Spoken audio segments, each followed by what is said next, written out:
ফলাফল জরিপ ও বিশ্লেষণকে ভুল প্রমাণ করে বিপুল জনসমর্থন নিয়ে মার্কিন যুক্তরাষ্ট্রের ৪৫তম প্রেসিডেন্ট নির্বাচিত হয়েছেন ডোনাল্ড ট্রাম্প। ভোটের দিন সর্বশেষ জরিপগুলোও বলছিল হিলারি ক্লিন্টনের প্রেসিডেন্ট হওয়ার সম্ভাবনাই নাকি ৯০%।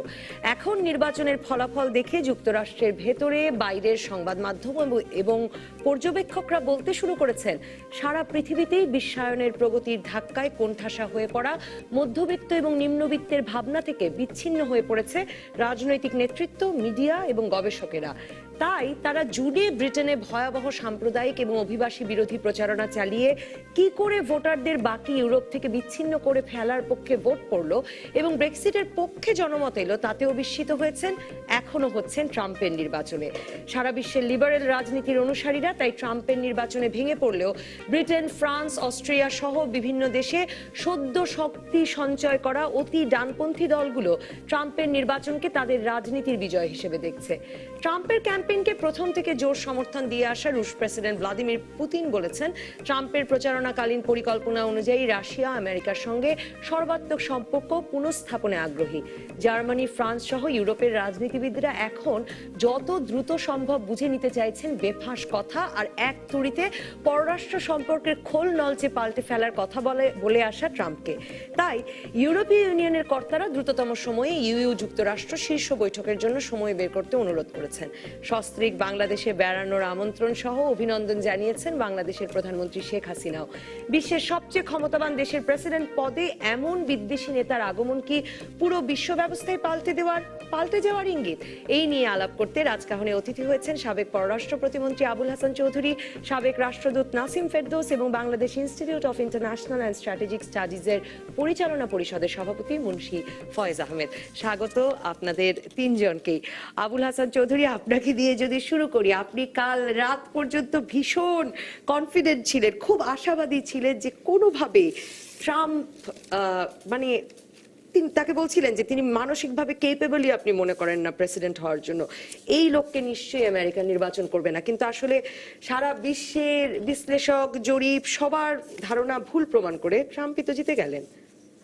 একটা ভোটের মাধ্যমে একটা নীরব বিপ্লব হয়ে গেছে, এত নীরব যে পিং পতন যে সাইলেন্স বলে সেই রকম একটা ব্যাপার। কারণ এতগুলো জরিপ এবং তারা প্রত্যেকেই কেবলমাত্র ডেমোক্র্যাট ধারার এ কথা বলা চলবে না। আমার যেটা মনে হয়েছে যে এই যে শ্বেতাঙ্গ একটা বিরাট অংশ ২০ বছর থেকে নিয়ে ধরেন ৪০-৫০, যারা আমেরিকায় যখন ওই যে মেল্টডাউন হয়, রিসেশন হয়, তখন ক্ষতিগ্রস্ত হয়েছিল, সেই ক্ষতির কারণে পুঞ্জীভূত ক্রোধ, এটাকে বিশ্লেষণ করার মতো, গ্রহণ করার মতো, বোঝার মতো অত্যন্ত সম্মান রেখেই বলছি, এদের বেশিরভাগই সেই ক্ষমতা নাই।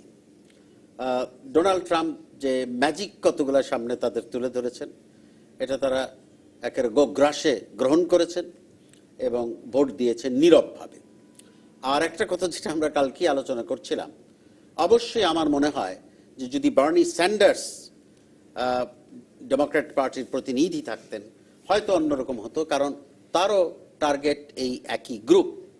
সেখানে হিলারি ক্লিন্টন আর ডোনাল্ড ট্রাম্পের ভিতরে প্রতিযোগিতায় আমি এবং প্রায় সকলেই হিলারি ট্রাম্পকে সাপোর্ট করলেও এটা তো অস্বীকার করা যাবে না আজকে মার্কিন যুক্তরাষ্ট্রের কারণে পৃথিবীর একটা বিরাট যে ক্ষতিকর অবস্থা, ইরাকের যে আগ্রাসন সেখানে তার মদত ছিল, লিবিয়ায় তার একটা বিরাট নেতিবাচক ভূমিকা ছিল, খুব বেশি লিবারেল থাকছেন না, সেই একটা ঘটনার কারণে অনেক ডেমোক্র্যাটও সেরকম সোচ্চার ভাবে উঠে আসেন নাই।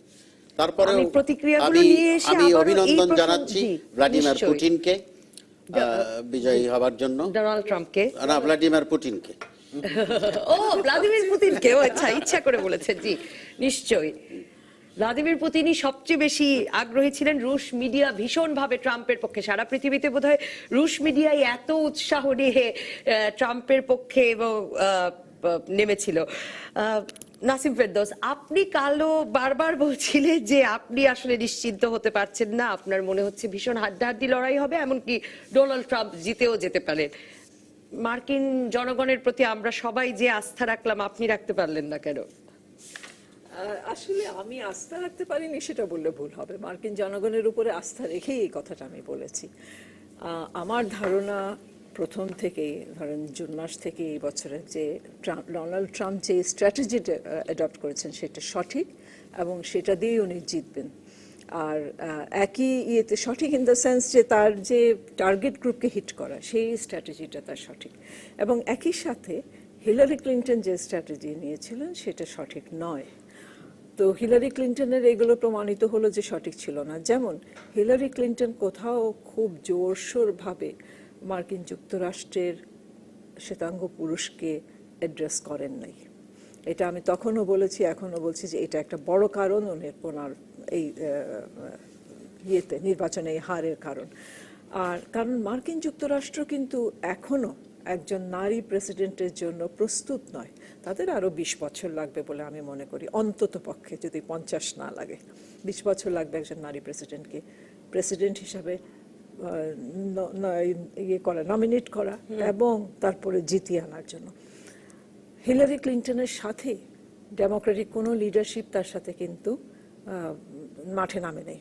বড় সড়ো কোনো নাম আপনারা দেখেন নাই। ওবামা শেষবারে যে নেমেছে সেটা কিন্তু হিলারির স্ট্র্যাটেজি বা হিলারির পলিসিজ এগুলোকে প্রমোট করার জন্য। মিশেল ওবামা দুজনেই নেমেছেন to get out the votes. ওনারা শেষ মুহূর্তে বুঝতে পেরেছেন যে তারা ভোট পাবে না।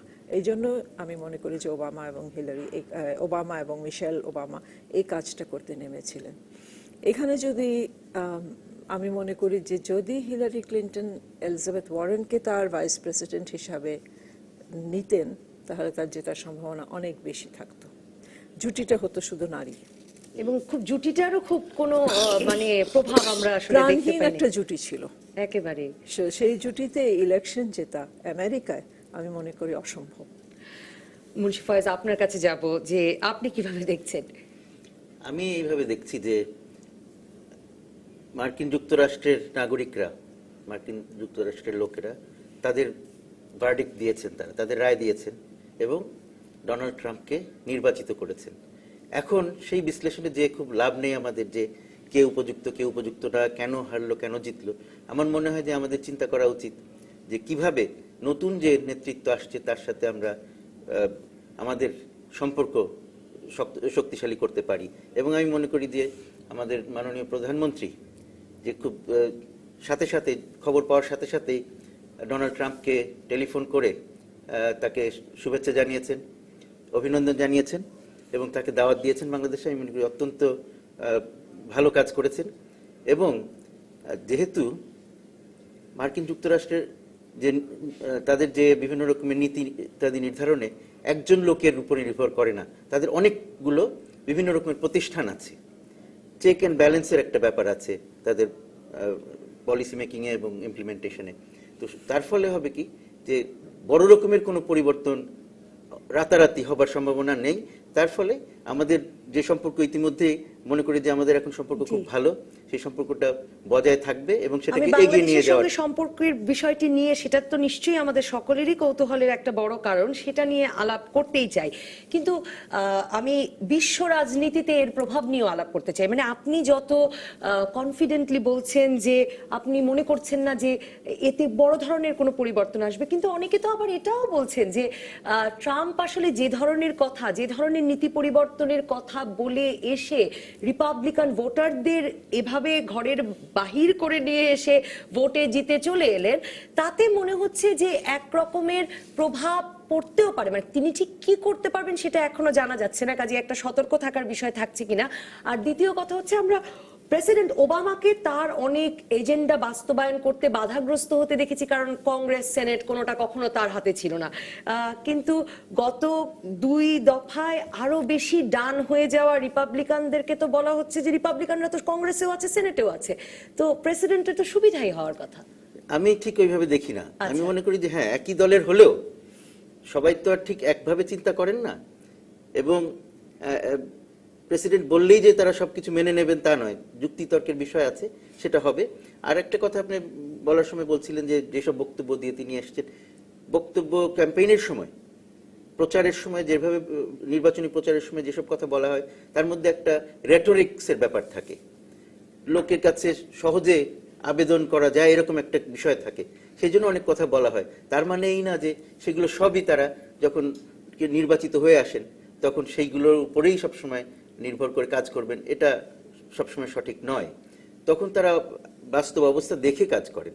তার ফলে যদিও অনেকেই চিন্তিত, কারণ ডোনাল্ড ট্রাম্প আগে কখনো কোনো রকমের রাজনৈতিক অফিস ধারণ করেন নাই, রাজনৈতিক দায়িত্ব পালন মানে করেন আসলে নাই, যে কি- তার ফলে তার সম্বন্ধে কারো ধারণা নেই। সেই জন্য তাকে একজন আননোন কোয়ান্টিটি হিসেবে বলা যেতে পারে, এবং তার যে বক্তব্য সেটা দিয়েই খালি তাকে চেনার চেষ্টা না করে একটু ধৈর্য ধরে অপেক্ষা করা দরকার আমি মনে করি। কারণ যে বিভিন্ন প্রতিষ্ঠানগুলো আছে, আপনি যে দাদের কথা বললেন, কংগ্রেস অর্থাৎ হাউস অফ রিপ্রেজেন্টেটিভ এবং সেনেট, তাছাড়া জুডিশিয়ারি আছে, তার চেয়ে বড় যেটা আছে, যেটা পার্মানেন্ট একটা যে বিউরোক্রেসি আছে, বিভিন্ন ডিপার্টমেন্ট আছে, এবং মিলিটারি যে বিউরোক্রেসি আছে, সবাই তো তারা নতুন না, তো তাদের মধ্যে একটা কন্টিনিউটির একটা ব্যাপারও আছে। সুতরাং হঠাৎ করে পরিবর্তন হবে না, চিন্তিত হওয়ার খুব বেশি কারণ নেই। নাসিম ফেরদৌস, আপনি শ্বেতাঙ্গ পুরুষের কথা বলছিলেন। অনেকেই বলছেন যে ওই যে বারবার যেটা নাকি সেকেন্ড ব্রেক্সিট, এই উদাহরণটা তো আজকে সকাল থেকে বারবার আসছে, যে তখন অনেকেই বলছেন যে আসলে এই যে শ্রমিক শ্রেণীর মানে ব্লু কলার হোয়াইট সুপ্রিমিস্ট যে পলিটিক্স, মানে শ্বেতাঙ্গ পুরুষের যে পলিটিক্স, সেটাকে তো তার একরকমের কেটার করতে হবে। মানে তাকে তো তারাই যদি তার মূল মানে ধারক হয়ে থাকেন তার চিন্তার, তারাই যদি ভোট দিয়ে তাকে এনে থাকেন, তাদের একরকমের তো তাদেরকেও তার সার্ভ করতে হবে, সেবা দিতে হবে, মানে কিছু করতে হবে তো তাদের জন্য। সুপ্রিমিস্ট আমি বলবো না, কিন্তু তারা ডিপ্রাইভড একটা গ্রুপ, এবং তারা নিজেরা মনে করে তারা একটা ডিপ্রাইভড গ্রুপ, এবং সেখানে তাদের আশা আকাঙ্ক্ষা ট্রাম্পের কাছে অনেক বেশি। সুতরাং আপনি সঠিকই বলেছেন যে ট্রাম্পকে কিছুটা তাদের হয়ে কাজ করতে হবে। যেসব উনি প্রতিশ্রুতি দিয়েছেন সেই প্রতিশ্রুতি কিছু প্রতিফলন হতেই হবে। এছাড়া তিনি যেটা ওনার সকালবেলা যেটা দেখলাম, উনি যেটা দিলেন স্পিচ, যেটা দিলেন ভিক্টরি স্পিচ, সেখানে উনি বলেছেন 2 বছর অথবা 4 বছর অথবা 8 বছর। 2 বছর, কারণ 2 বছর পরে সেনেট যাবে আবার ইলেকশনে। 1/3 অফ দ্য সেনেট প্রতি 2 বছর ইলেকশন হয়।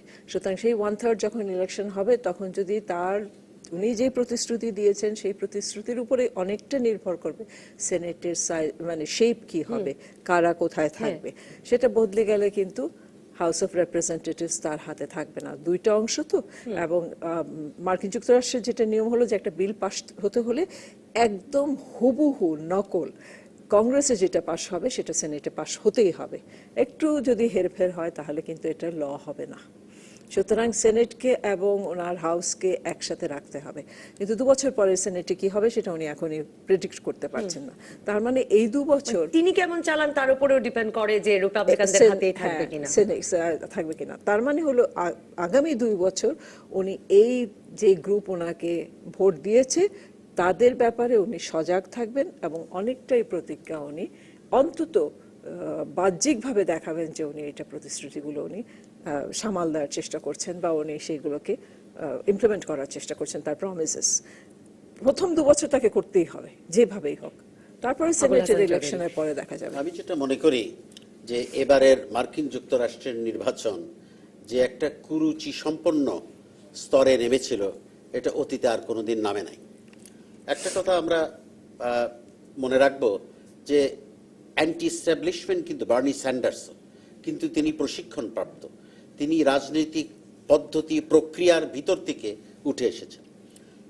ডোনাল্ড ট্রাম্প একেবারে বাইরে, আনগাইডেড মিসাইল।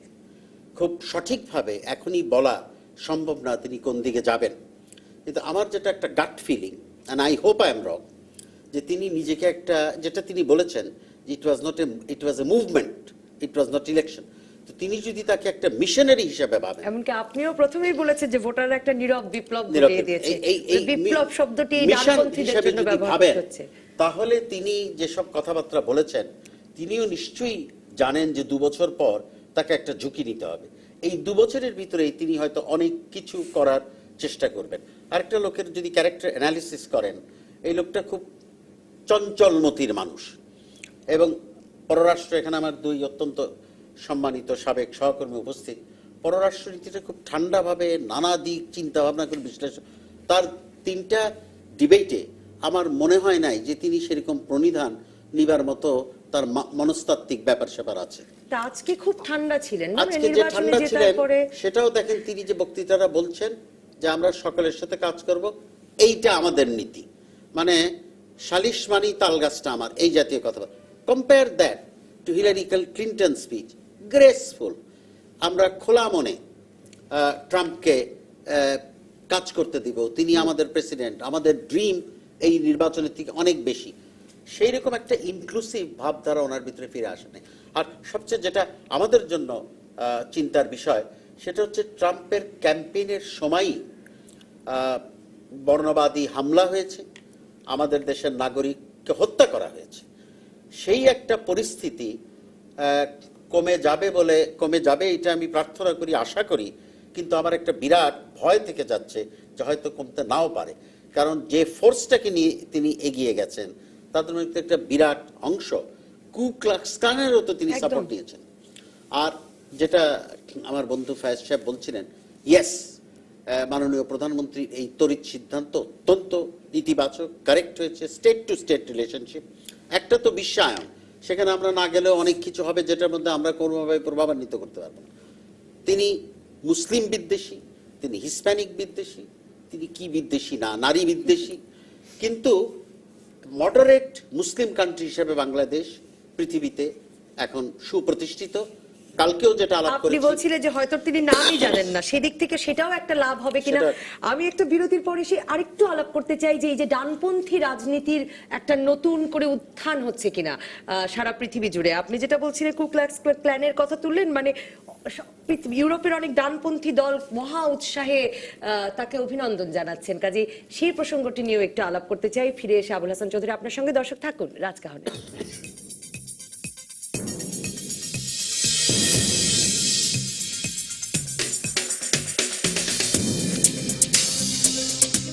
ফিরে এলাম রাজকাহনে। আবুল হাসান চৌধুরী, একরকমের ডানপন্থার বিকাশ হিসাবে অনেকে দেখছেন যে এই যে ডোনাল্ড ট্রাম্পের এই মানে কথাবার্তা এবং তারপরে তার জিতে যাওয়া, সেটা থেকে সারা পৃথিবীতেই যে একটা ডানপন্থার উত্থান হচ্ছে সেটারও নাকি একটা প্রমাণ পাওয়া যায়।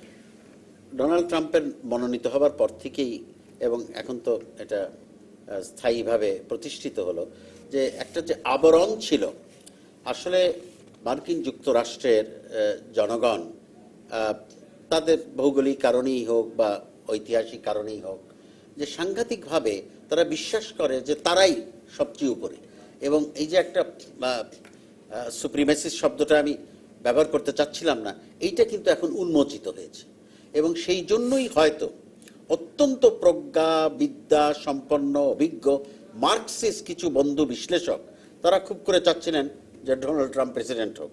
আমি একটু চিন্তা করে আমার এইটার যেটা ক্যালকুলেশনে এসছে যে ওনারা মনে করছেন যে ও এসে এমন একটা লন্ডভন্ড করবে, কিন্তু সেই ঝুঁকিটা পুতিন মনে করছেন যে আমেরিকার মানে সারা পৃথিবীর অর্ডারটা ওভাবেও তো চেঞ্জ হবে, যে একটা ব্যালেন্স আসবে। কারণ মানে এর আগে অনেকেই বলছিলেন যে হিলারির বা ডেমোক্র্যাটদের এর আগের 2 দফার পররাষ্ট্রনীতিতে মনে হচ্ছিল তারা ক্রমেই নিজে একা বিকশিত হচ্ছে, একাই নেতৃত্ব দিচ্ছে। তো কিন্তু কতদিন এই হানিমুনটা চলবে? কারণ পুতিনের এখন টার্গেট সিরিয়া। ট্রাম্প কি ওনার সাথে হাত মিলিয়ে আসাদের, পুতিন আসাদের সাপোর্ট করছে, তাহলে ট্রাম্প কি করবে?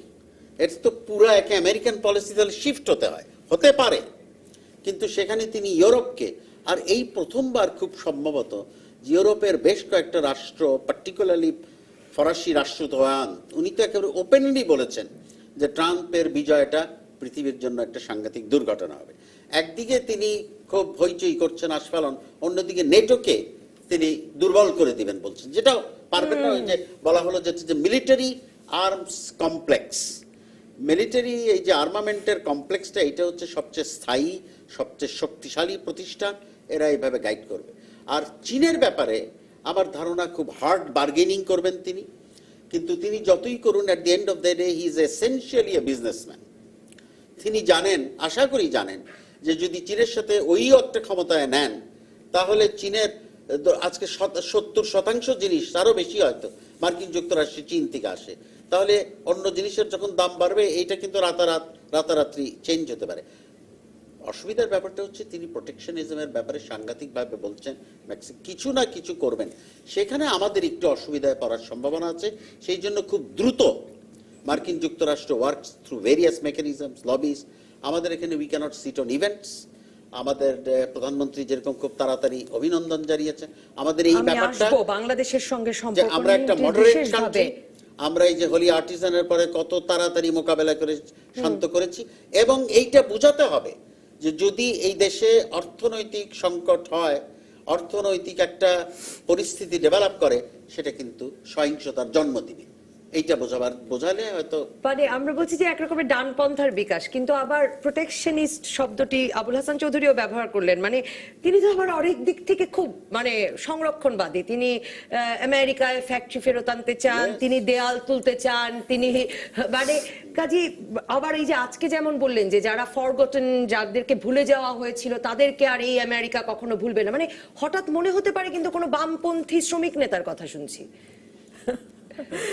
আসলে উনি এত একটা মিক্সড, আর যেটা মুন্সি ফয়েজ যেটা বলেছেন যে উনি এতই আননোন কোয়ান্টিটিতে, যেটা ওনাকে বোঝা বা ওনার ভিতরটা বোঝা মুশকিল। তবে আমরা যদি একটু পিছনে তাকিয়ে দেখি রোনাল্ড রেগানের সময় কি হয়েছিল। রেগান যখন কার্টারের বিরুদ্ধে দাঁড়ালেন তখন ঠিক এই ধরনের পরিস্থিতি হয়েছিল বলে সবাই বলেছিল যে রেগান কোথা থেকে, হলিউড থেকে এসছে একজন অ্যাক্টর, সে আবার কি জিতবে, এবং বয়সেরও ব্যাপার ছিল, কার্টার থেকে উনি অনেক বয়সে বড় ছিলেন। কিন্তু রেগান জিতলেন। রেগান একটা ইয়ের উপরে জিতলেন যে উনি তখন তো সোভিয়েত ইউনিয়ন ছিল, সোভিয়েত ইউনিয়নকে উনি ইভিল এম্পায়ার বলে এইটার ভিত্তিতে উনি অনেক দূরে এগিয়ে গেলেন, এবং তারপরে উনি সক্ষম হলেন ইভিল এম্পায়ারকে ভেঙে টুকরো টুকরো করতে। তার সময় হলো এটা, জার্মানির দেয়াল ভাঙলো তার সময়। তো যে এই যে রোনাল্ড রেগানও কিন্তু রক্ষণশীল ছিলেন, কিন্তু তার সময় কিন্তু অনেক কিছু খুলে গেল। তো ট্রাম্প যেটা আবুল হাসান সাহেব বলছেন যে at the end of the day সে ব্যবসায়ী, সে তার ওই রক্ষণশীল হলে ব্যবসা ভালো হবে নাকি দেয়াল তুলে দিলে ব্যবসা ভালো হবে, সেটা সে যাচাই বাছাই করবে। যে ব্যক্তি তার নিজের ট্যাক্স দেয়নি, 10 বছর ট্যাক্স দেয়নি, সে কতখানি মানে কি বলবো, তার মাইন্ড কিভাবে কাজ করে সেটা চিন্তা করলে সেটা ভয়াবহ একদিকে। মুন্সি ফয়েজ, আজকে সকাল থেকেই যখন থেকে রেজাল্টটা বোঝা যাওয়া শুরু হলো, তখন থেকে মিডিয়া এক ধরনের ক্ষমা চাওয়ার মানে ওই সুরেও কিন্তু দেশে বিদেশে মিডিয়াকে কথা বলতে হয়েছে, যে বিশেষ করে মার্কিন মিডিয়া তো এই সুরে কথা বলছিলই যে তারা আসলে হয়তো বুঝতে পারছিল না যে জনগণের মন, এবং বিশ্বায়নের কথা বলা হচ্ছিল যে বিশ্বায়ন এবং এই যে সবার জন্য দ্বার উন্মুক্ত করে দেওয়া যে সমাজ ব্যবস্থা, সেটা যে ভালো ভালো বলতে বলতে সেটার কারণে যারা কোণঠাসা হয়ে পড়েছেন তাদেরকে একরকমের ভুলে গেছিল মিডিয়া, রাজনৈতিক নেতৃত্ব সবাই। এটা কি একটা কারণ যে কারণে ইউরোপে এখন আমরা দেখছি অতি ডান নিও নাৎসিবাদী কিছু রাজনৈতিক দলের ভোট বাড়ছে? ব্রেক্সিট যে মানে ব্রেক্সিটের পক্ষে যে মত দিল জনগণ, সেটাও তো একটা হচ্ছে সারা পৃথিবীতে। শুধু মার্কিন জনগণকে দোষ দিয়ে কি লাভ আছে নাকি? কাউকে দোষ দেওয়া না, এখন এটা একটা ট্রেন্ড চলছে, ডানপন্থী চরম পন্থার দিকে মানুষ ঝুঁকছে। সেটা তো আমরা দেখতে পাচ্ছি, সবখানে একই কারণে নয়। মার্কিন যুক্তরাষ্ট্রে আপনি যেভাবে বললেন যে সেখানে তাদের অনেকে কাজ হারিয়েছে, ফ্যাক্টরি বন্ধ হয়ে গেছে, ম্যানুফ্যাকচারিং অনেক সেক্টর ক্ষতিগ্রস্ত হয়েছে, তো সুতরাং সেটার বিরুদ্ধে একটা প্রতিক্রিয়া এটা। আবার যদি আমরা ইউরোপে দেখি কিন্তু একই কারণে নয়, ওখানে আবার অভিবাসন ইত্যাদি বড় হয়ে দেখা দিয়েছে। তো বিভিন্ন কারণে বিভিন্ন জায়গায় কিন্তু ডানপন্থী চরম পন্থার দিকে মানুষ ঝুঁকছে, কিন্তু এগুলো সবই তো একটা প্রতিক্রিয়া। আমরা যখন বিশ্বায়নের কথা বলছি, বিশ্বায়নও তো একদিনে ঘটেনি। বিশ্বায়নের জন্য চেষ্টা করেছে বড় বড় মাল্টিন্যাশনালস যারা আছে, তাদের সুবিধার জন্য বিশ্বায়ন এগিয়েছে। বিশ্বায়ন একটা ন্যাচারাল ডাইনামিক্স আছে, প্লাস এই চেষ্টা ছিল। এখন আবার কিছু লোক যারা ক্ষতিগ্রস্ত হয়েছে তারা এটার বিরুদ্ধে কথা বলছে, মাল্টিন্যাশনালসের বিরুদ্ধে কথা বলছে। টিপিপি যারা বিরোধিতা করছে তারা মাল্টিন্যাশনালদের প্রসঙ্গ তুলে আনছে যে এটা তাদের সুবিধা বেশি হবে। কিন্তু মাল্টিন্যাশনাল কারা? আমেরিকা, ইউরোপের বড় বড় কোম্পানিগুলো, তাদের স্বার্থকে তো হঠাৎ করে কেউ জলাঞ্জলি দেবে না। সুতরাং আমি মনে করি যে হঠাৎ করে যেমন বিশ্বায়ন থেকে ফিরে আসা যাবে না, তেমনি এখন ওই যে দৃষ্টি পড়লো যারা অবহেলিত ছিল, সেটা একটা ভালো জিনিস হতে পারে যে হ্যাঁ, দুটো ধারারই পজিটিভ যেগুলো, কিন্তু মানে ইতিবাচক দরজা দিকগুলোকে বন্ধ আমরা করে দেব বললেই এখন হঠাৎ করে দরজা বন্ধ করে করা দেওয়া যাবে না। যাবে না।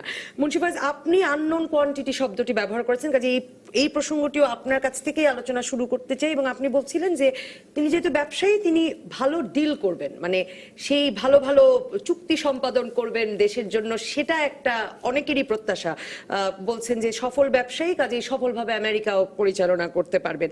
কি ধরনের, মানে আননোন কোয়ান্টিটি হওয়ার তো একটা সুবিধা বাংলাদেশেরও পাওয়া উচিত, কারণ আবুল হাসান চৌধুরী সাহেব কালকে আমাদের এখানেই বলছিলেন যে উনি হয়তো বাংলাদেশের নামও জানেন না। মানে সেদিক থেকে একদম ফ্রেশ স্লেটে, মানে একদম সাদা খাতা নিয়ে উনি আসলে শুরু করবেন, সেটা তো আমি একদিকে একটা ভালো। আমার ইনস্টিংক্ট থেকে একটা কথা জি। বলি এখানে, সেটা হচ্ছে যে যেমন তারা প্রোটেকশনিস্ট একটা নিচ্ছেন এবং বিভিন্ন রকম ফ্রি ট্রেড এগ্রিমেন্ট অ্যারেঞ্জমেন্ট যেগুলো আছে সেগুলোর বিরুদ্ধে স্ট্যান্ড নিয়েছেন, এরকম কথা শোনা যাচ্ছে। বাংলাদেশ এই মুহূর্তে মার্কিন যুক্তরাষ্ট্র থেকে কোনো বিশেষ সুবিধা পাচ্ছে না, কেমন তো। আর যে যখন সুবিধা পেত সেটাও খুব অল্প পরিমাণ জিনিসের জন্য সুবিধা পেত, সুবিধা পাচ্ছে না। তো এখন অন্যদের যদি সুবিধা এই কারণে কমে যায়, তাহলে আমরা এক হিসেবে কিছুটা উপকৃত হতে পারি। তবে আমি মনে করি না যে সেদিকে যাবে। আসলে হবে যে কিছুদিন একটা অনিশ্চয়তার পরেও আবার সবাই মিলে মিশে একসাথে কাজ করবার এবং যাদের সুবিধা দরকার তাদেরকে সুবিধা দেবার যে একটা চেষ্টা, সেই চেষ্টাটাকে আবার আমরা জোরদার করতে পারবো আশা করি, এবং আমরাও সেই সুবিধাগুলো পাবো। অন্যরা বঞ্চিত হোক সেটা আমরা চাই না, আমাদেরও তিনি সুবিধা তো হোক। বিশেষভাবে আর আপনি চীনের সাথে বাণিজ্য কমিয়ে আনা, মানে চীনের ফ্যাক্টরি বন্ধ করা, চীনে ব্যাপক করারোপের কথা বলছেন, এগুলো তো আমাদের জন্য সুসংবাদ আসলে। বলছি আমি তাই, কিন্তু সেগুলো তো সম্ভব না, এগুলো ওরকম করে হবে না। চীনকে ওরকম করে হঠাৎ করে তারা ধাক্কা দিয়ে ফেলে দিতে পারবে না। ট্রাম্পের নিজেরও নাকি ফ্যাক্টরি আছে এখন তাদের এমন অবস্থা, চীন এবং মার্কিন যুক্তরাষ্ট্র এমন ভাবে একজন আরেকজনের উপর নির্ভরশীল, একজনের এরকম আরেকজনকে ক্ষতি করতে যাবে না। আচ্ছা। কারণ চীনও মার্কিন যুক্তরাষ্ট্রকে ইচ্ছা করলে ক্ষতি করতে পারে, তাদের কাছে বিশাল তাদের ডেটস রয়েছে, হ্যাঁ, ওদের ট্রেজারি বন্ডস সব কিনে বসে আছে তারা। ওগুলো যদি হঠাৎ করে ছেড়ে দেয়, তাহলে মার্কিন যুক্তরাষ্ট্রের অর্থনীতিতে একটা বড় রকমের ধস নামতে পারে, কিন্তু তার ফলে চীনও সমভাবে ক্ষতিগ্রস্ত হবে। সুতরাং এই যে একটা মিউচুয়াল ডিস্ট্রাকশনের পদ্ধতিতে কেউ যাবে না, ব্যবস্থায় কেউ যাবে না। আমি মনে করি যে তারা চিন্তা করে রয়েস হয়ে কাজ করবে। আর আপনি বলছিলেন যে ব্যবসায়ীর কথা, ব্যবসায়ীও তো সেই ক্যালকুলেশনটা করবেন, তাই না? উনিও কিছু করবার আগে ওই ক্যালকুলেশনটা করবেন, এবং কোনো একটা ভালো শব্দের অভাবে সুবিধাবাদ শব্দটা বলা যেতে পারে, অথবা সুযোগ সন্ধানী। তিনি কৌশলী সুযোগ সন্ধানী একজন নেতা, তার প্রমাণ তার ব্যবসা বাণিজ্যে দেখিয়েছেন, এখন তার নির্বাচনী সাফল্যেও দেখিয়েছেন। সুতরাং আমরা মনে করি যে তিনি যেখানে সুযোগ আছে এবং যেটা সবার জন্য উপকারী হবে, বিশেষ করে তার ইমেজটাকে ধরে রাখতে পারবে, এমন কাজই তিনি করবেন। সুতরাং হঠকারী কিছু সিদ্ধান্ত নেবেন এরকম আমি মনে করি না। বাংলাদেশের সঙ্গে সম্পর্ক প্রসঙ্গে নাসিম ফেরদৌস, আবুল হাসান চৌধুরী, আপনাদের কাছে ফিরবো, তবে একটা বিরতির পর। দর্শক থাকুন রাজকাহনে।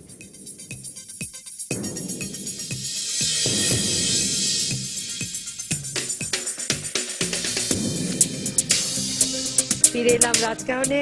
নাসিম ফেরদৌস, আমরা আলোচনা শুরু করেছিলাম বাংলাদেশের সঙ্গে সম্পর্কের বিষয়টা নিয়ে। একদিকে তো এটা ভালো যে ধরুন এই প্রসঙ্গটি নিয়ে যখন কথা হচ্ছে যে ট্রাম্প হয়তো বাংলাদেশ সম্পর্কে তেমন জানেন না, কাজে নতুন ভাবে শুরু করবেন। কারণ অন্যদিকে হিলারি ক্লিন্টন তো বাংলাদেশের বিষয়ে বিশেষ ইন্টারেস্ট রেখেছেন। একটা দীর্ঘ সময় তিনি ডক্টর ইউনুসের সঙ্গে তাদের একটা পারিবারিক বন্ধুত্ব ছিল।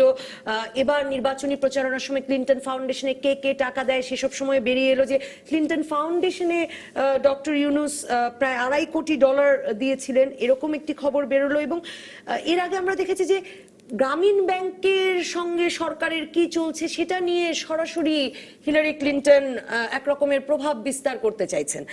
কাজেই সেদিক থেকে তো একদিকে ভালোই হলো যে যিনি কিছু জানেন না তাকে বাংলাদেশ দেখতে আসতে অনুরোধ জানিয়েছেন আমাদের প্রধানমন্ত্রী। না, এটা তো হচ্ছে যে যে জিতেছে তাকে একটা মানে কার্টেসি, যে ইনভাইট করা, আসেন আমার দেশ দেখে যান। কিন্তু আপনি যদি মানে পুরা মানচিত্র দেখেন, বিশ্বের মানচিত্র যদি দেখেন, একটা ওয়াল ম্যাপ থাকে, তাহলে দেখবেন আমেরিকা কোথায় আর আমরা কোথায়। কজন আমেরিকান বাংলাদেশ সম্বন্ধে জানে? হ্যাঁ, নিশ্চয়ই আমরা ভালো করছি, অনেকগুলো ইন্ডিকেটরস আমরা ভালো করছি, এমডিজিস আমরা অনেক কিছু করেছি, সেটা আন্তর্জাতিক মহলে ওই লেভেলটাই জানে, কিন্তু এভারেজ আমেরিকান কিন্তু বাংলাদেশ সম্বন্ধে কিছুই জানে না, সুতরাং ওইটা ম্যাটার করবে না। আর যদি এভারেজ আমেরিকান এফেক্টেড না হয় তাহলে ডোনাল্ড ট্রাম্প কেন তার সময় দিবে কিন্তু বাংলাদেশকে? মানে আর খুব- তার আমি চেয়ে জানি বড় না, মানে কথা হলো কূটনৈতিক সম্পর্কে পররাষ্ট্রনীতি নির্ধারিত হবার ক্ষেত্রে কি আসলে ব্যক্তির ধারণা, ব্যক্তির পারসেপশন বড় ভূমিকা রাখে না? হ্যাঁ, রাখে, কিন্তু সেটা বড় একটা দেশের জন্য হতে হবে। আমাদের ক্ষেত্রে কিন্তু স্টেট ডিপার্টমেন্টই যথেষ্ট, বা ট্রেডের যারা আছে, ট্রেড আমার ইউএসটিআর যেটা আছে, এরা হচ্ছে আমাদের জন্য ইম্পর্টেন্ট ব্যক্তি। এই যে এদের যে টপ লেভেলে আছে এদের সাথে আমাদের নেগোশিয়েট করতে হয়, এবং সুতরাং সেখানে আমাদের যেটা দরকার হবে যে আমাদের রেপ্রেজেন্টেশনটা in the US has to be excellent. এটা যদি হয় তাহলে ট্রাম্প কি ভাবলো আর না ভাবলো ওই চিন্তা দিয়ে কিছু আসে যায় না, because Trump will be involved অনেক বড় আকারে, অনেক বড় কিছুর কথা। চায়নার কথা আপনি বলছিলেন একটু আগে, আমি জাস্ট এক্সাম্পল হিসাবে দিই। দেখেন, মার্কিন যুক্তরাষ্ট্র চায়নাকে নাজেহাল করার জন্য হিউম্যান রাইটস কমিশনে জিনিভায় আমার এখনো মনে হচ্ছে বছরের পর বছর তাদেরকে ডেকে তুলেছে, বছরের পর বছর ঘ্যাটে ঢুকতেই দেয় নাই, কিন্তু শেষ পর্যন্ত ক্লিনটনকে সেখানে কনসেশন দিয়ে, এবং মুন্সি ফয়েজ এখানে আছেন যিনি চায়নায় আমাদের রাষ্ট্রদূত ছিলেন, ডব্লিউটিওতে ঢুকতে দিতে হয়েছে। সুতরাং চায়নাকে থামাতে পারবে না। সিমিলারলি যেসব জায়গায় আসলে যেই গতিতে সব দেশই কিন্তু নিজের ইন্টারেস্ট নিয়ে এগিয়ে যাবে, যার যে গতি সেই গতিতেই যাবে। মার্কিন যুক্তরাষ্ট্রের সাথে আমাদের, যেটা মুন্সি ফয়েজ একটু আগে বলেছেন, খুব একটা যে বড় আমাদের একটা সম্পর্ক তা কিন্তু না। সুতরাং মার্কিন যুক্তরাষ্ট্র আমাদেরকে নিয়ে কেন মাথা ব্যথা হবে? আমরা আমাদের গতিতে যাব, এবং আমরা তো খুব বেশি সুবিধা তাদের কাছ থেকে পাই না, সুতরাং রিলেশনশিপ নষ্ট হওয়ার কোনো কিছু নেই। যেটা আছে, তারা গত কয়েক বছর যেটা বলেছে, রাজনীতিতে নানাবিধ কথা বলেছে, এবং ইলেকশনের ব্যাপারে, নির্বাচনের ব্যাপারে নানাবিধ কথা বলেছে। এবার কি তারা আর বলতে পারবে তাদের নিজের নির্বাচনের অবস্থা কি? একদম, মানে অনেকেই তো বলেন যে মার্কিন পররাষ্ট্র নীতির, পররাষ্ট্র কর্মকাণ্ডের একটা বড় অংশ জুড়ে আছে মানবাধিকার, গণতন্ত্র, এসব কোন দেশে কেমন চলছে। মানে সেটা ধরুন ইরাক, সিরিয়া, আফগানিস্তান থেকে বাংলাদেশ, সবখানে তাদের মানবাধিকার, গণতন্ত্র, নির্বাচন নিয়ে কথা আছে। ট্রাম্পের নাকি, মানে তাকে তো দেখে মনে হচ্ছে, তার আলোচনা শুনে মনে হচ্ছে যে তিনি সেগুলো তো তেমন আগ্রহী না, যে কারণে তার পুতিনকেও ভালো লাগে। তিনি এইসব ব্যাপারে খুব মাথা ঘামাবেন না। আর মার্কিন যুক্তরাষ্ট্র ঐতিহাসিকভাবে যদি আপনি দেখেন, ওই মানবাধিকারের প্রশ্ন তুলেছেন সেই সব দেশের ব্যাপারেই যাদের সাথে তাদের সম্পর্ক ভালো নয়। অন্যান্য দেশ যারা মার্কিন যুক্তরাষ্ট্রের সাথে আছে তাদের ব্যাপারে মানবাধিকার হলে they look the other way. আমি বাংলাদেশ মার্কিন যুক্তরাষ্ট্রের ব্যাপারে তিনটা ব্যাপার বলতে চাচ্ছি, যে আমাদের অবশ্যই দূতাবাসের একটা বিরাট গুরুত্বপূর্ণ ভূমিকা আছে, এবং আমি নিশ্চিত সেটা তারা করবেন। কিন্তু way things happen in America, ওখানে লবিস্ট ইনস্টিটিউশনটা খুবই শক্তিশালী। আজকে ভারতের সাথে মার্কিন যুক্তরাষ্ট্রের অত্যন্ত ঘনিষ্ঠ সম্পর্ক, তারপরেও আমি যেটা শুনেছি প্রায় 4টা লবিস্ট ফার্ম তাদের জন্য কাজ করছে। মানে এই প্রেসিডেন্ট বদলের জন্য না, এই ভারতের ইন্টারেস্ট এর জন্য। আমাদের বিজিএমইএ এক সময় one of the best lobbyist for Patton box তাদেরকে এমপ্লয় করেছিল। তাই আমি মনে করি একটা আমাদের দূতাবাস, একটা লবিস, আর একটা আমাদের দেশের eminent citizens, former ambassadors, former foreign secretaries, politicians, এদেরকে মার্কিন লবিং করার জন্য কিছু পাঠানো যেতে পারে। দ্বিতীয় যেটা, ইয়েস, বাংলাদেশ সম্বন্ধে কয়েকজনই বা জানেন, বাট আমেরিকানরা ইংল্যান্ড সম্বন্ধেই বা কয়েকজন জানে? It's a country of monumental ignorance. তারা প্রত্যেকটা স্টেট তাদের দেশ, আর সমস্ত মার্কিন যুক্তরাষ্ট্রটা পৃথিবী। কিন্তু বাংলাদেশের একটা ভূ রাজনৈতিক গুরুত্বপূর্ণ একটা ব্যাপার আছে। It is not Trump enunciated the pivot to Asia doctrine, এটা কিন্তু ওবামার ডক্ট্রিন। চায়নাকে কন্টেইনমেন্টের ব্যাপার আছে, সেখানে আমাদের বাংলাদেশের সাথে হওয়া উচিত, এবং মাননীয় প্রধানমন্ত্রীর আহ্বানে কিছুদিন আগে চীনের প্রেসিডেন্ট, সেটা একটা বিরাট সুখবর। সেই জন্য আমাদের একেবারে ব্যবসায়ী interest, we have no military interest, no aggrandizement. সেখানে এই যে পিভট টু এশিয়া বলেন, বা আমাদের মায়ানমারের সাথে মার্কিন যুক্তরাষ্ট্রের একটা সুসম্পর্ক বিরাজমান, এটা আমি মনে করি এক্সপ্যান্ড করবে। সেখানেও কিন্তু বাংলাদেশ খুব ভালোভাবে আসতে পারে। আর থার্ড পয়েন্ট যেটা, ইয়েস, ট্রাম্প বারবার সব মুসলমানদের ব্যাপারে বলছেন, এখানে ব্ল্যাঙ্কেট কথাবার্তা বলছেন, দুঃখজনক, অগ্রহণযোগ্য, খুবই খারাপ ব্যাপার সব। কিন্তু এখানে Bangladesh has a moderate Muslim image despite everything. আর যেসব চ্যালেঞ্জ এসেছে সেগুলো তো আমরা খুব শক্তিশালীভাবে ত্বরান্বিতভাবে তড়িৎ গতিতে মোকাবেলা করেছি। These are points which has to, শুনে একটা কথা আছে, you don't get what you deserve, you get what you negotiate. এখন how well you negotiate, and we have negotiated. বাংলাদেশের স্বাধীনতা যুদ্ধের সময় দেখেন, যখন নিক্সন কিসিঞ্জার এইরকম একটা প্রভাবশালী শক্তিশালী রাষ্ট্রপতি, তখন corporate America, Congress, senator Kennedy, congressman গালা, স্যাক্সপি, তাদের যে রেজলিউশন পাকিস্তানের কাছে কোনো আর্মস বিল, ম্যাডিসন স্কোয়ার গার্ডেনে কনসার্ট, উই হ্যাভ ডান ইট। বাঙালিরা করতে পারে। সেই রকম আমাদের এখানে ভুলে যেতে হবে, আমার দেশ কামস ইজ সুপ্রিম, সবার উপরে। আমার দেশের এগিয়ে নিয়ে যাওয়ার জন্য নানাবিধভাবে আমাদের এগোতে হবে। মানে যদি জয় হয় আমার মাধ্যমেই হবে, এই মনোবৃত্তি থেকে করা যাবে না। যখন দেখেন হিলারি ক্লিনটন কি সুন্দর বলে, এইরকম একটা ব্রুজিং ব্যাটলের পরে he is our president. So আমরা বাইরে যেয়ে যখন নেগোসিয়েট আমাদের যে আরেকটা চ্যানেলে দেখছিলাম, বাঙালিরা খুবই শঙ্কিত, খুবই একটা দুরবস্থার মধ্যে আছে। সেটার ব্যাপারেও আমাদের, এটা তো আর যুদ্ধ করা যাবে না, তাদের সাথে diplomatically we have to interact. মানে আপনারা দুজনই মার্কিন যুক্তরাষ্ট্রের দূতাবাসেও কাজ করে এসেছেন, মানে সেইখানে কাজ করার আপনাদের অভিজ্ঞতা আছে। আপনি যদি বলতেন যে দুটো, একটি কথা বলেছেন, নাসিম ফেরদৌসও বলেছেন যে বাণিজ্য সম্প্রসারণের জন্য আসলে আরো আলোচনা বাড়াতে হবে, আর আবুল হাসান চৌধুরী লবিস্ট ফার্ম নিয়োগের কথা বললেন। এবং সেখানের এখন যেসব মানুষরা আছেন, অভিবাসী মানুষ আছে, তাদের তো কিছুদিন আসলে ট্রাম্পের নির্বাচনের পরে এক রকমের হতাশা, এমনকি ভীতিও আসতে পারে। তাদের পাশে দাঁড়ানো, এই দুটো ব্যাপারেই তো আসলে এখন একটা শক্ত অবস্থান নিতে হবে বাংলাদেশকে। শক্ত অবস্থান কিনা আমি জানি না, আমি ঠিক মানে কৌশলী অবস্থান। আমি দুঃখিত, আমাদের ধৈর্য ধরতে হবে। আর আমি একটা জিনিস বলতে চাই যে আমাদের বর্তমানে আমাদের পররাষ্ট্র নীতিতে অনেক সাফল্য সম্প্রতিকালে আমরা পেয়েছি, এবং আমাদের পররাষ্ট্র মন্ত্রণালয় এবং সরকার প্রধান সবার পক্ষ থেকেই এই চেষ্টার কারণে এখন চীনের সঙ্গে, ভারতের সঙ্গে, জাপানের সঙ্গে, মার্কিন যুক্তরাষ্ট্রের সঙ্গে, সবার সঙ্গে আমরা বলছি যে কোনো সময়ের চেয়ে আমাদের আগের যে কোনো সময়ের আমাদের রাশিয়ার সঙ্গে আমাদের সবার সঙ্গে যে কোনো সময়ের চেয়ে সম্পর্ক ভালো চলছে। মার্কিন যুক্তরাষ্ট্রের সঙ্গে সম্পর্ক ভালো চলার একটা বড় উদাহরণ হচ্ছে বা প্রমাণ হচ্ছে যে তাদের সাথে আমাদের একটা এখন প্রাতিষ্ঠানিক সংলাপের ব্যবস্থা হয়েছে, যার আন্ডারে আমরা তাদের সাথে আমাদের রাজনৈতিক, নিরাপত্তা ইত্যাদি বিষয়ে, ট্রেড এন্ড ইনভেস্টমেন্টের বিষয়ে টিকফার অধীনে নিয়মিত আলাপ হচ্ছে। এবং এটা হঠাৎ করে না, একেবারেই নিয়মিত আলাপ আলোচনা হচ্ছে। তাদের দেশ থেকে আমাদের এখানে প্রতিনিধি দল আসছে, আমরা যাচ্ছি। এই যে কারণ আমাদের দেশের নাম না জেনে তাহলে বেশি দিন রাষ্ট্র পরিচালনার সুযোগ দেয় না, তার ফলে হচ্ছে কি, এই যে একটু আগে নাসিম ফেরদৌস যেটা বললেন, যে ওখানে যে যারা আমাদের নিয়ে কাজ করছে, তাদের ফরেন মিনিস্ট্রিতে, স্টেট ডিপার্টমেন্ট এবং ইউএসটিআর, তারা তো জানে বাংলাদেশ সম্বন্ধে, আর তারাই নিয়মিত প্রতিবেদন পাঠাচ্ছে তাদের উপরের লেভেলে, এবং সেইভাবে ডোনাল্ড ট্রাম্পও বাংলাদেশকে চিনবেন না এমন নয়, কিন্তু তার অনেক কাজের মধ্যে এটা হয়তো অত গুরুত্ব নাও পেতে পারে। কিন্তু এদের সাথে আমাদের যে ইন্টারাকশনটা আছে, নিয়মিত যে একটা প্রাতিষ্ঠানিক সংলাপের বিষয় ব্যাপার আছে, সেটাকে আমরা জোরদার করা এবং সেটাকে এগিয়ে নিয়ে যাওয়া, বর্তমানে যেরকম করছি আরো যদি শক্তিশালী করতে পারি, সেটাই আমাদের জন্য সবচেয়ে ভালো কাজ হবে। এবং এর মাধ্যমে আমরা বাংলাদেশকে আরো পরিচিত করে তুলতে পারবো। যেসব সুবিধা এখনো পাচ্ছি না সেগুলো আমরা আদায় করতে পারবো। এমনকি যে জিএসপি সুবিধা আবার ফেরত পাওয়ার জন্য তো অনেক দিন ধরে কথা বলা হচ্ছে, কিন্তু আজকে এফবিসিসিআই প্রেসিডেন্টও সেটা বলেছেন যে মানে সেটা তো ডেমোক্র্যাট থাকতেও আমরা পাইনি। কাজেই লবিস্ট ফার্মের কথা বলছিলেন আবুল হাসান চৌধুরী, নাসিম ফেরদৌস, মানে সেটিও নেগোসিয়েশনে একটা কাজ হতে পারে কিনা।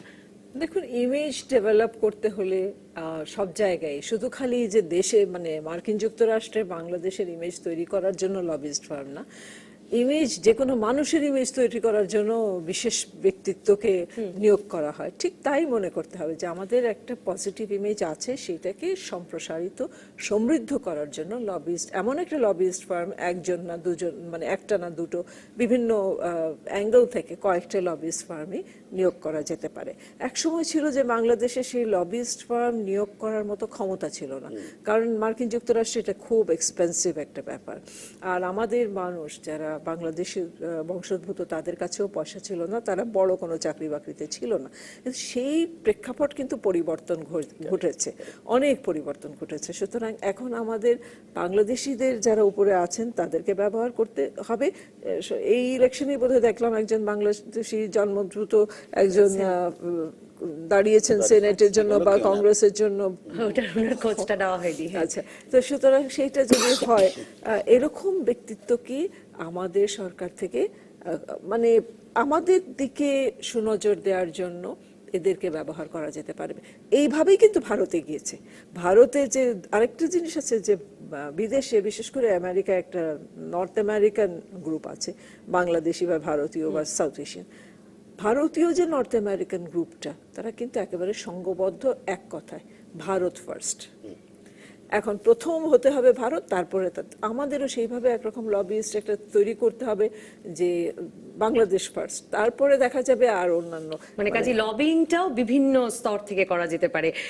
অসংখ্য ধন্যবাদ মুন্সি ফয়েজ, ধন্যবাদ নাসিম ফেরদৌস, ধন্যবাদ আবুল হাসান চৌধুরী, ধন্যবাদ দর্শক আপনাদের যারা সঙ্গে ছিলেন এতক্ষণ রাজকাহনের। আপনারা জানেন আমরা প্রতিদিন অনুষ্ঠান শেষ করি বাংলাদেশের কোনো এক জনপদের কোনো এক মানুষের এক অন্যরকম সাফল্যের কথা দিয়ে। বৃক্ষ একটি জীবন, বৃক্ষ আপনার দুর্দিনের বন্ধু, এমন অসংখ্য দেওয়াল লিখন দেখা যায় ঝিনাইদহ শহর জুড়ে। মনীষীদের এসব কথা লিখে সবাইকে অনুপ্রাণিত করে চলেছেন একজন রং মিস্ত্রি জহির রায়হান। ঝিনাইদহের বিভিন্ন স্থানে কমপক্ষে 10,000 গাছও রোপণ করেছেন তিনি। আমরা দেখে আসি ঝিনাইদহের জহির রায়হানের গল্পটি।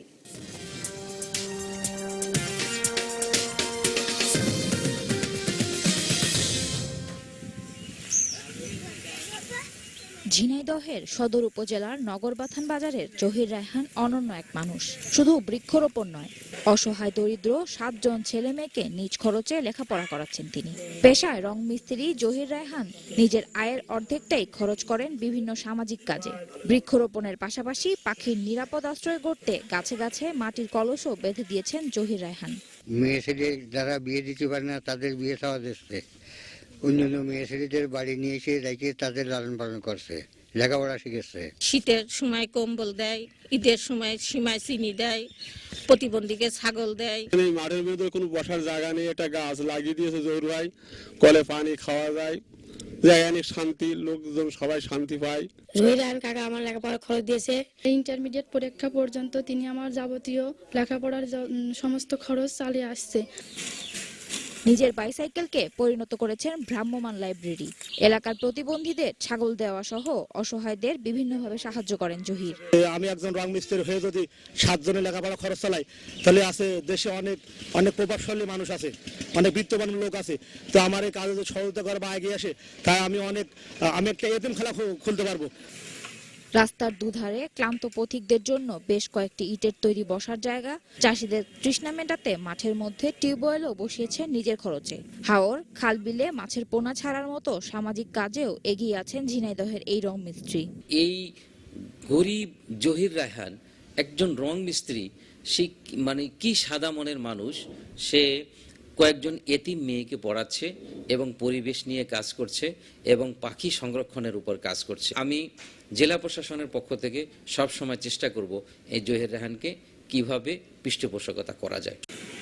নিম্ন আয়ের একজন পেশাজীবী জহির আজ বড় এক অনুপ্রেরণার নাম। ঝিনাইদহের সড়কের পাশে সারি সারি গাছ তাদের সবুজ রঙে জানান দিচ্ছে জহির রায়হানের অনন্য সাদা মনের উজ্জ্বলতাকে। TBC news desk. ফিরে এলাম রাজকাহনের। দর্শক যারা সঙ্গে ছিলেন এতক্ষণ সবাইকে ধন্যবাদ। আপাতত বিদায় রাজকাহন থেকে। আগামীকাল রাত 10টা পর্যন্ত সব খবরই খুঁজতে থাকুন রাজনীতি। তারপর রাত 10টা থেকে 12টা আপনার বিশ্লেষণের সঙ্গে মিলিয়ে নেব আমার বিশ্লেষণ। তৈরি হবে নতুন রাজকাহন। ডিবিসি নিউজের সঙ্গে থাকুন 24 ঘন্টা।